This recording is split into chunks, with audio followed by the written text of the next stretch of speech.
Bonjour à tous et bienvenue sur le podcast ForgeMy, la plateforme de formation à l'investissement. Vous pouvez nous retrouver sur forgemy.com, sur l'Apple Store ou sur le Play Store. Aujourd'hui, nous sommes avec Léo. Bonjour Léo. Et on va discuter de l'activité de marchand de biens. Léo, est-ce que tu peux nous dire comment tu es devenu marchand de biens? Ça, c'est une excellente question évidemment, parce qu'en fin de compte, on veut être marchand de biens pour générer de l'argent plus facilement et souvent c'est parce qu'on a déjà fait un petit peu de locatif. C'est évidemment mon cas. La plupart du temps, les marchands de biens viennent de 2 grandes catégories, je dirais. Les premières, c'est des gens qui ont fait des travaux. Donc, qui font des travaux, qui ont des entreprises de travaux, ou alors qui sont conducteurs travaux dans des grandes entreprises et qui derrière se disent: «OK, je sais coordonner des travaux, je vais devenir marchand de biens».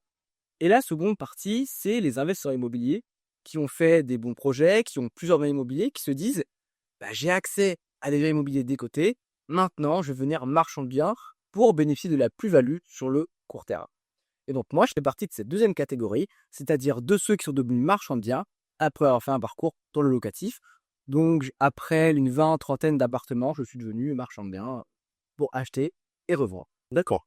Est-ce que la transition a été simple pour devenir marchand de biens et est-ce qu'elle est exclusive ou est-ce que tu continues à côté à avoir une activité de vocation? Je continue d'avoir une activité de location, donc on pourra peut-être en reparler par la suite. Est-ce que c'est simple? Eh bien, c'est beaucoup plus compliqué que ça en a l'air. Passer du locatif au marchand de biens, c'est passer d'un métier à un autre et on pense qu'en fin de compte, c'est juste une continuité. Mais non. De la même façon que investir sur un appartement, puis investir sur un immeuble, là, en effet, ça, c'est de la continuité. Mais d'investisseur à marchand de biens, non, c'est un nouveau métier, une nouvelle expertise. Les financements ne sont pas pareils. La gestion du stress n'est pas la même. La gestion avec les investisseurs, la gestion de la trésorerie, la gestion de projet, la gestion avec les notaires, rien n'est similaire. Et vraiment, c'est un petit peu comme les arts martiaux. Quand j'ai commencé les arts martiaux, je me disais: «Ah ouais, bah, voilà, une fois que j'aurai atteint la ceinture noire, je saurai tout faire».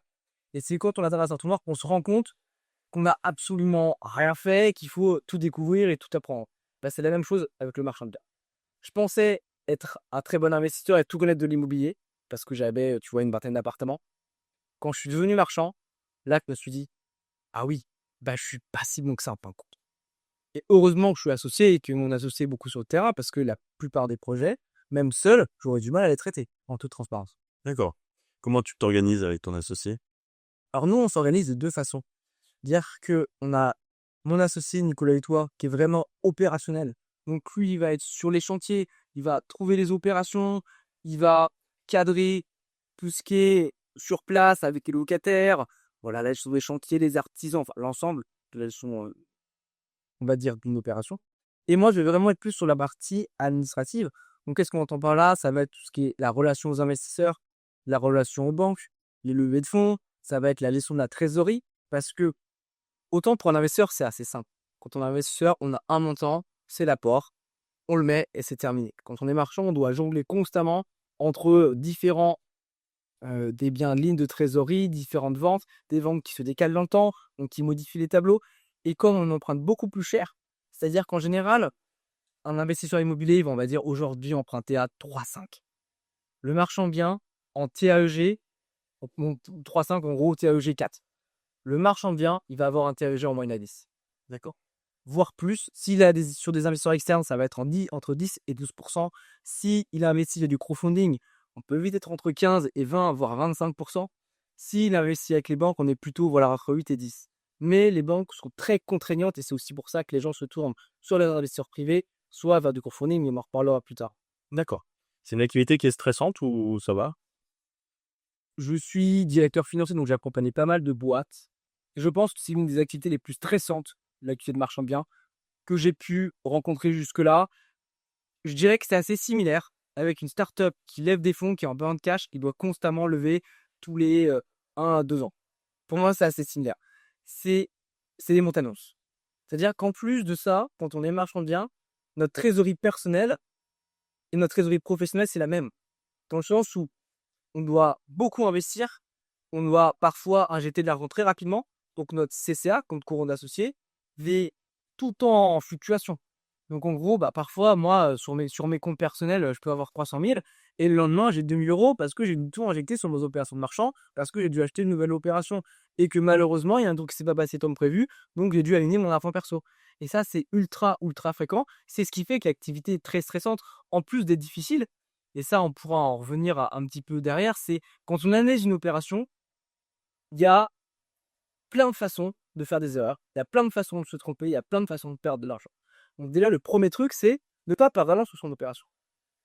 Ensuite, il y a la gestion de l'opération. Et ça ne se passe jamais comme prévu. Donc ouais, c'est une opération stressante. J'ai pas perdu mes cheveux pour rien. Ok, merci beaucoup. Et en tant qu'investisseur immobilier, on voit parfois des bonnes opérations, enfin des bonnes occasions, et on se dit, bah tiens, pourquoi je ferais pas de l'achat-revente? Et on entend souvent dire que si on opère ça de façon trop fréquente et avec l'intention effectivement d'effectuer des achats-reventes, on peut être requalifié en tant que marchand immobilier. Ça fait un peu peur aux investisseurs immobiliers. Est-ce que tu recommanderais, avant de commencer en tant que marchand de biens, de faire ce type d'opération sur un bien, deux biens, d'acheter-revendre, ou directement de passer en marchand de biens? Comment se fait la transition? Je dirais qu'il y a 2 choses. Déjà, il faut la requalification de marchand de biens, elle est quand il y a une récurrence et une volonté de spéculation. Donc si, admettons, quelqu'un va 2 ou 3 fois dans l'année acheter un bien à destination de le revendre et de faire une plus-value, là, en effet, il pourrait être qualifié de marchand de biens avec tous les problèmes qui vont avec, c'est-à-dire la fiscalité de sociétés, et cetera, qui est donc moins avantageuse.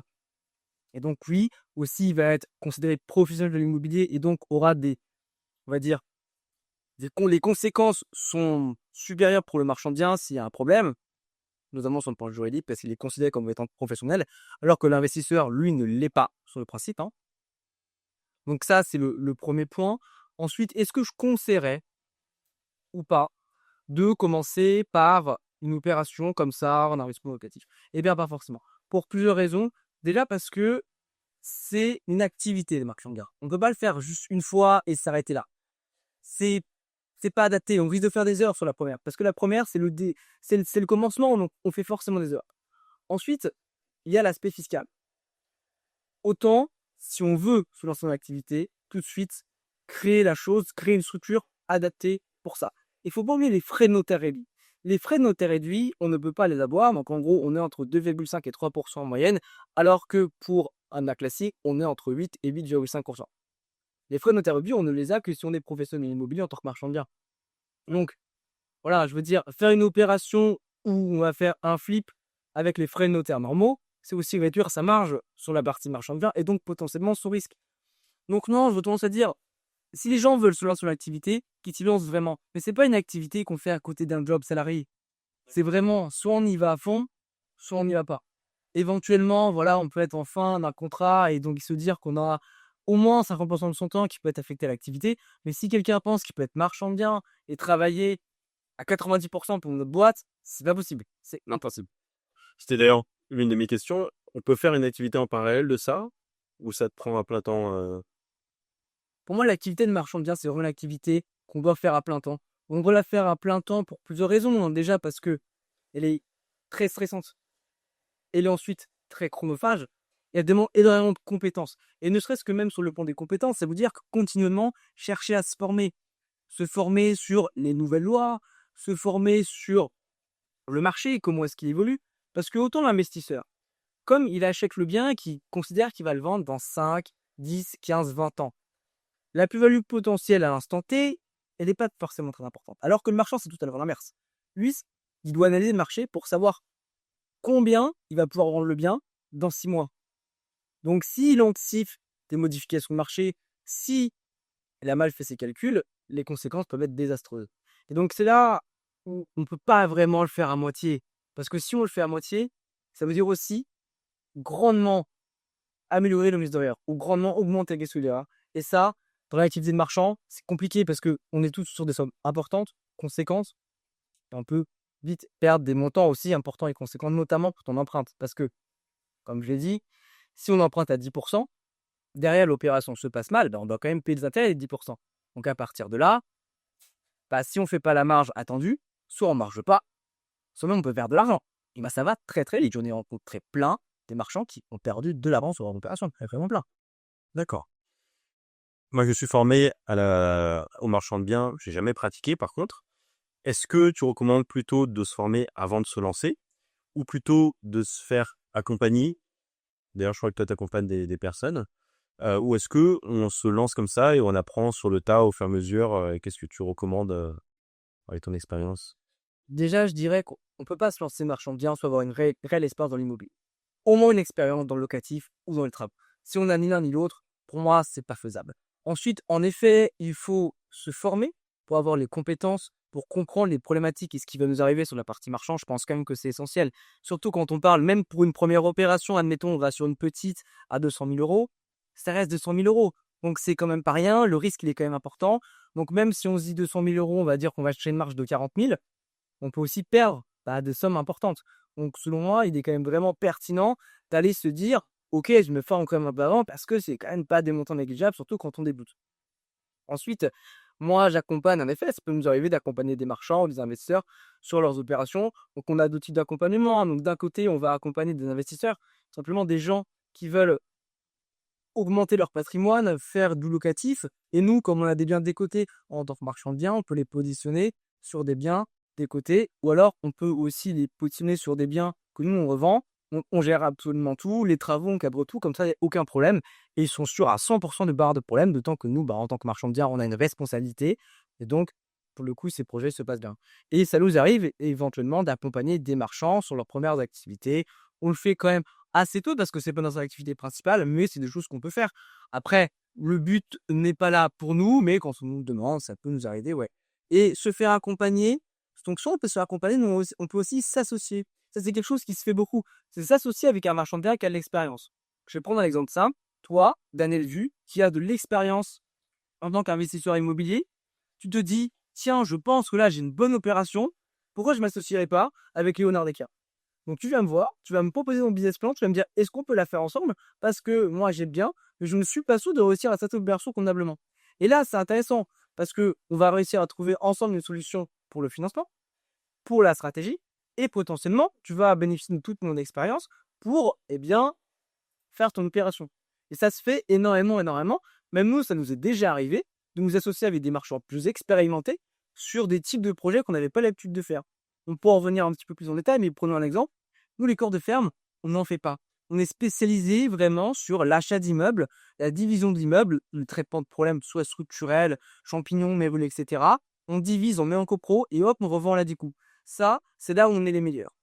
Demain, tu nous mets sur un corps de ferme, on n'est pas à l'aise. Donc, on va préférer s'associer avec un marchand qui a l'habitude de faire des cours de ferme, qui tout de suite va aller sur place, va avoir la vision, l'architecture, comment il va pour agencer, etc., etc., et partager la marge. Parce que partager la marge, c'est plutôt, on partage le risque. Ouais.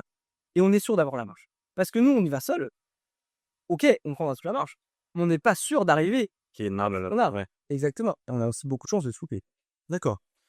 Quels sont les chiffres qu'on peut espérer avec cette activité de marchand de biens? Est-ce que, tu peux me donner des chiffres soit généraux, soit ceux que toi tu peux partager par rapport à tes chiffres à toi? Je vais partager les chiffres généraux d'un marchand de biens. En général, pour qu'une opération de marchand de biens puisse être faite, il faut à peu près entre moins 28% et moins 30% du prix réel du marché. C'est-à-dire que, admettons, voilà, il y a un immeuble à 200 000, il vaut 200 000. Faut le taper à peu près à 25%. Donc ça veut dire qu'il faut le taper à 150, ça. Parce qu'il y a les frais de notaire, il y a les petites marges, les petits risques, etc. Le marchand de biens ne doit pas se positionner sur une opération s'il n'a pas au moins 20% de marge sur le projet. Il y en a qui vont inclure dans ces 20% les intérêts ou non, mais ça après, c'est en fonction de chacun, mais c'est 20% minimum. Donc en gros, pour avoir 20%, avec les frais de notaire, il faut considérer qu'il faut à peu près, c'est ça, 25 à 30% de marge du mois de décote sur le prix d'achat. D'accord. Ça, c'est le premier point. Après, les chiffres des marchands, je crois que la moyenne nationale n'est pas si élevée que ça, hein. Je crois que en moyenne, les marchands doivent faire entre 500 000 et 1 million de chiffre d'affaires par an. Parce qu'il n'y a pas tant de marchands de biens en fin de compte, c'est en France, je sais plus nombre exact, mais on est quelques milliers, tout plus, hein. D'accord. Donc nous, aujourd'hui, en termes de chiffres, l'année dernière, on a fait un petit peu moins de 2 millions de chiffre d'affaires. Donc voilà, une marge à peu près de 20%. D'accord. Donc en gros, 400 000 de marge avant impôt. Et là, cette année, on va viser entre 4 et 5 millions de chiffre d'affaires. Donc avec un ratio de marge à peu près similaire. Donc il faut compter entre 800 000 et potentiellement 1,2 million de marge. D'accord. Sachant que là, ça c'est avant distribution, éventuellement de dividendes ou éventuellement rémunération, et cetera. D'accord. Tout à l'heure, tu donnais des pourcentages de rabais au-delà desquels on se lance pas. Est-ce que dans ces pourcentages-là, si c'est un bien qui est par exemple complètement détruit, en très mauvais état, forcément il est décoté par rapport à un bien qui est en bon état. Est-ce que tu prends en compte dedans le coût des travaux estimés ou pas? Alors là, ça devient de la modélisation de l'opération. Donc ce qu'il faut, c'est poser le prix d'achat, ensuite mettre les travaux et voir la marge en entière par rapport au prix de marché réel du bien rénové. D'accord.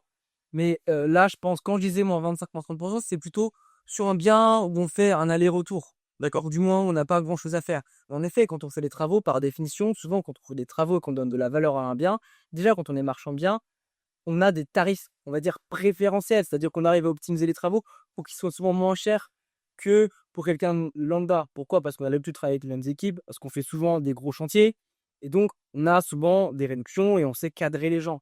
Donc, à partir de ce point de vue-là, nous, les travaux nous emmènent toujours un peu moins cher. Et, et ça, c'est, j'aurais tendance à dire, une constante dans l'immobilier. On considère que quand on achète un bien et qu'il y a les travaux à faire, si on rajoute le prix des travaux, il faut que la valeur finale du bien soit toujours un peu supérieure au l'achat du bien plus le coût des travaux. Parce qu'on va constater qu'il y a quand même un risque, plus le temps à passer pour faire les travaux. Et c'est d'ailleurs pour ça que dans l'immobilier de luxe, les gens sont prêts à payer très cher des appartements, simplement parce qu'ils sont, on va dire, clés en main, prêts, de rénovation haut de gamme, et ils sont prêts à les payer beaucoup plus cher qu'un bien qu'eux, ils mettraient un an et demi à rénover aisément. D'accord. Donc là, tu nous as expliqué que effectivement, il pouvait y avoir des travaux, mais qu'il pouvait aussi y avoir simplement des allers-retours. Ces allers-retours-là, du coup, comment t'expliques la marge que tu te fais sur ces biens-là? Est-ce que tu résous un problème entre l'achat et la revente, ou est-ce que c'est simplement tes contacts qui font que tu peux les acheter au rabais et après le revendre à un prix normal? Comment ça marche? Eh ben, il y a deux façons, hein, il y a deux sujets, on va dire. Le premier, en effet, qui est quand même très très rare, c'est on achète un bien vachement moins cher que le prix de marché et on fait rien. C'est nous, ça nous est quasiment jamais arrivé parce que c'est des anomalies de marché, donc c'est des choses qui n'existent pas et les agents immobiliers, quand ils apportent ce genre de trucs, ils les gardent pour eux. Donc en fait, c'est assez logique. C'est des trucs qu'on voit pas, qu'on voit quasiment jamais. Ou alors, le second point, c'est plus on va quand même apporter quelque chose. Ça va être par exemple apporter un confort au vendeur. Ne serait-ce que par exemple le fait d'acheter sans pollution suspensive tout de suite, maintenant. On lui dit voilà, nous on est marchands, on se positionne, il n'y a pas de conditions suspensives, donc tu es sûr à 100% de nous entendre bien. Donc dans le cas de succession, dans le cas de divorce, dans le cas de gens ultra pressés pour vendre, c'est des raisons pour pouvoir acheter un bien décoté.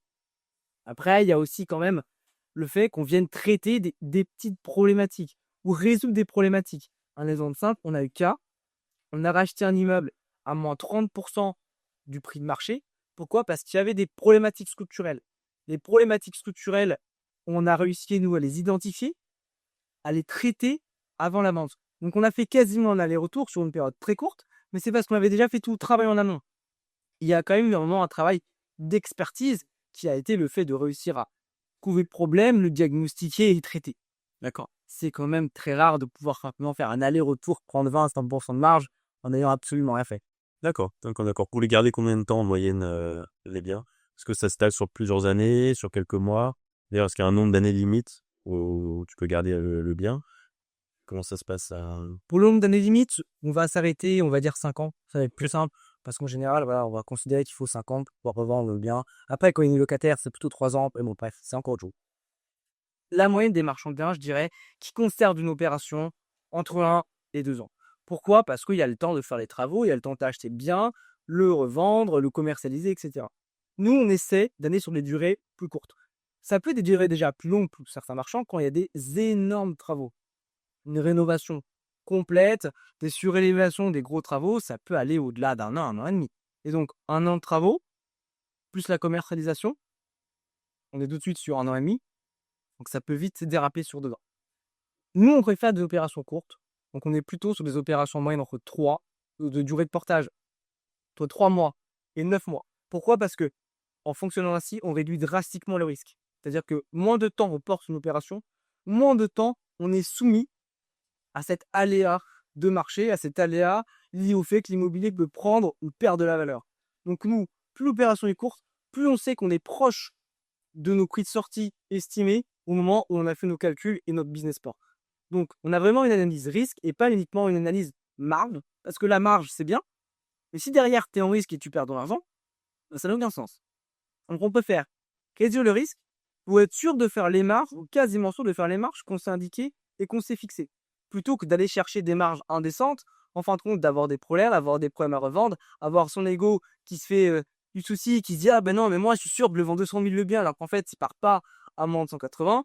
Ça, c'est une catastrophe. Et j'ai vu plein de marchands s'entêter pour des questions d'ego et se dire moi j'ai finalisé à 200 000, ça part à 200 000. Mais non, le marché s'est retourné en un an et demi, il a changé. Ton bien, s'il ne vend pas à 180, il ne part pas. Et ça, les gens, ils sont pas prêts à l'entendre, ils sont pas prêts à l'écouter. Et du coup, il y a plein de gens qui perdent de l'argent comme ça. D'accord. Et ce type d'activité-là, est-ce que tu le destines à n'importe quel investisseur immobilier ou est-ce que nécessairement, il faut avoir beaucoup de cash, beaucoup de liquidité? Est-ce que les banques te prêtent sur ce type d'opération ou est-ce que c'est obligatoirement de l'argent qui vient de ta fortune? Pour se lancer en marchand bien, je dirais qu'il y a 4 grandes façons sur le financement. La première, évidemment, c'est son cash personnel. Quand on a du cash perso, c'est beaucoup plus facile. Donc des gens qui, par exemple, ont fait une start-up, ont vendu les parts de leur boîte, et du coup, ont fait un exit, ont pris 1 ou 2 millions, pof, ils se lancent en marchand, c'est passé, c'est leur cash perso. Deuxièmement, il y a les banques. Mais les banques, comme il n'y a pas de track record sur l'activité de marchand, la plupart des banques traditionnelles ne prêtent pas. On va voir un CIC, on va voir une Société Générale, on va voir, j'en sais rien, une BNP, ne vont pas prêter si vous n'avez pas un track record. Donc ça veut dire qu'il faut soit s'associer avec un marchand, soit avoir déjà fait des opérations par-ci par-là ou avoir travaillé pour un marchand de biens. Le troisième cas, ça va être des investisseurs externes. Alors juste pour revenir sur les banques, il y a quand même peut-être la Kesha qui elle va faire quelques exceptions. Mais le troisième cas, ça va être les investisseurs. Donc les investisseurs, eux, c'est trouver des gens qui vont vous prêter de l'argent pour vous permettre de faire votre opération de marchand de biens. Et évidemment, vous les rémunérez pour ça. On fait des contrats obligataires, on fait des contrats de prêt et on va rémunérer ces gens à hauteur de 10 à 15% en moyenne, voire plutôt 8 à 15%. Et le dernier cas, c'est le crowdfunding. Et le crowdfunding, pour le coup, lui, finance des néo-marchands de biens, donc des marchands de biens qui n'ont encore jamais fait d'opération. Le seul problème du crowdfunding, même si les délais sont plutôt courts pour poser les dossiers, c'est beaucoup plus rapide qu'une banque parce que beaucoup plus flexible.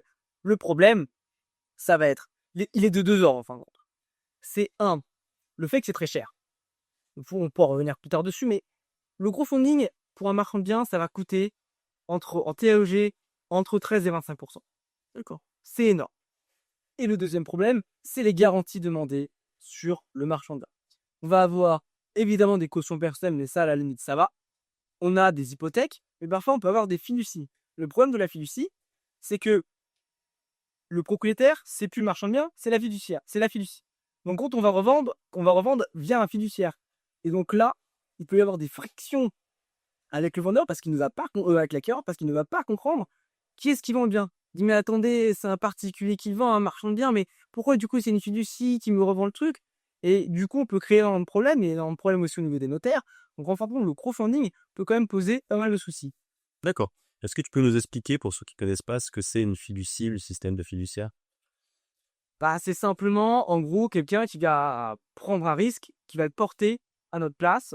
Et pour le coup, quand c'est une société de crowdfunding qui prête de l'argent, c'est beaucoup plus facile pour elle de récupérer l'argent pour y a une fiducie, parce qu'elle va tout de suite récupérer l'immeuble, plutôt qu'aussi il y a une caution personnelle ou des garanties de premier rang souvent.